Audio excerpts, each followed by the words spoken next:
just in terms of my journey, right? Maybe I'll spend a couple of minutes just talking about that. But I actually went into my undergrad in the US thinking that I was going to be a doctor. I come from a family of gynecologists, and I got diagnosed with a condition called polycystic ovaries when I was only 16. And I started going into the evidence at that point to try and figure out how to manage it.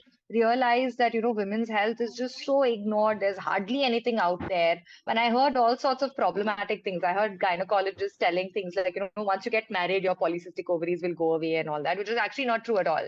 As a 16-year-old, I wanted to solve it. So I went into my undergrad at Yale thinking that I was going to be a doctor. But in my second year, I took a class which sort of really changed everything for me on global health, led by the former director of the World Bank for South and Southeast Asia.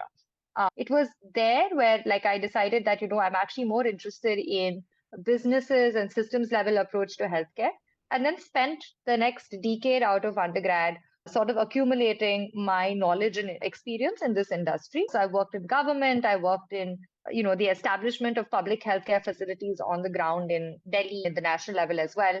And I then worked for, a consultancy, management consultancy called Britspan. I focused on their healthcare vertical across India, Sub-Saharan Africa, and Southeast Asia. Learned a lot about sort of the hospital infrastructure, insurance players, existing digital healthcare players and everything, and then built up the thesis for Pinky Promise from there. Finally, did my MBA at Wharton, where I actually built out Pinky Promise.